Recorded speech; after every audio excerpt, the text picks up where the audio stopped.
గంగాధర్ రెడ్డి గారు, ఇతర కార్పొరేటర్ సోదరులు, ప్రజాప్రతినిధులు, ముఖ్యమైన నాయకులు, కార్పొరేషన్ చైర్మన్ జరిపేట జైపాల్ గారు, శేర్లింగంపల్లి, ముఖ్యంగా గోపన్పల్లి తండా ప్రాంత సోదరులందరికీ కూడా హృదయపూర్వకంగా నమస్కారాలు. ఇంత వర్షం ఉన్నా అక్కడ రాజునాయక్ చేయి ఊపుతున్నాడు, చూసిన రాజునాయక్, చూసిన అందరిని చూసిన. ఇక్కడ ఇంత వర్షం ఉన్నా మీరందరూ జగదీష్ గౌడ్ అందరు కలిసి పెద్ద ఎత్తున వర్షం పడుతున్న మీ అభిమానాన్ని ప్రదర్శించడానికి ఇక్కడ వెయిట్ చేసి ఈ అభివృద్ధి కార్యక్రమంలో భాగం పంచుకున్న మీకు అందరికీ మనస్ఫూర్తిగా ధన్యవాదాలు. మిత్రులారా, శేర్లింగంపల్లి శాసనసభ నియోజకవర్గం వేగంగా అభివృద్ధి చెందుతున్న హైదరాబాదు నగరం.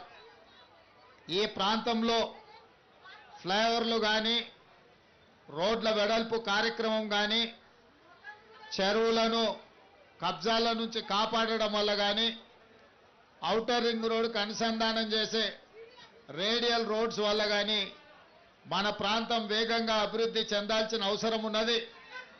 ఇంతకుముందు గాంధీ గారు, కోమటిరెడ్డి వెంకటరెడ్డి గారు, శ్రీనివాసరెడ్డి గారు చెప్పినట్లుగా ఈ ప్రాంతంలో అభివృద్ధి కోసం అవసరమైన ఏ నిధులను ఆపకుండా పూర్తి స్థాయిలో ఎక్కడికక్కడ వేగంగా మీకు నిధులు ఇచ్చి ఈ ప్రాంతాన్ని అభివృద్ధి చేసే బాధ్యత ఈ ప్రభుత్వం తీసుకుంటుందని చెప్పి మీకు అందరికి తెలియజేస్తున్నా.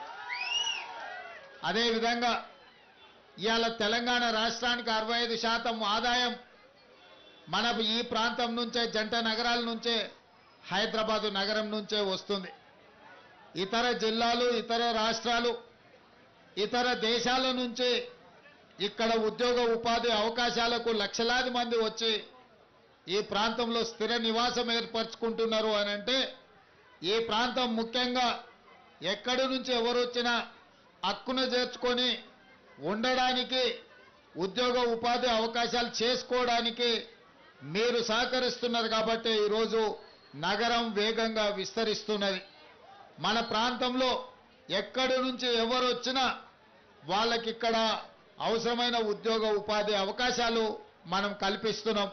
అందుకే ఈ హైదరాబాదు నగరంలో శాంతి భద్రతలను కాపాడాలని, ట్రాఫిక్ సమస్యల్ని పరిష్కరించాలని, ఎక్కడికక్కడ వర్షాలు వస్తే రోడ్ల మీద నడుముల్లోతూ నీళ్లు నిలబడి ట్రాఫిక్ ప్రజలకు అంతరాయం కలిగిస్తుంటే వీటిని పరిష్కరించడానికి హైడ్రా అని ఒక నూతన వ్యవస్థను ఏర్పాటు చేసి ఒక ఐజీ స్థాయి అధికారిని నియమించి ఆ కింద కూడా పూర్తి స్థాయిలో అధికారులను నియమించి ఇటు పోలీస్ శాఖతో, మున్సిపల్ శాఖతో, వాటర్ వర్క్స్ శాఖతో, రెవెన్యూ శాఖతో సమన్వయం చేసుకొని ప్రతి ప్రాంతంలో ఉండే సమస్యల్ని పరిష్కరించడానికి ఒక నూతన వ్యవస్థను మనం ఈరోజు ఏర్పాటు చేసుకున్నాం.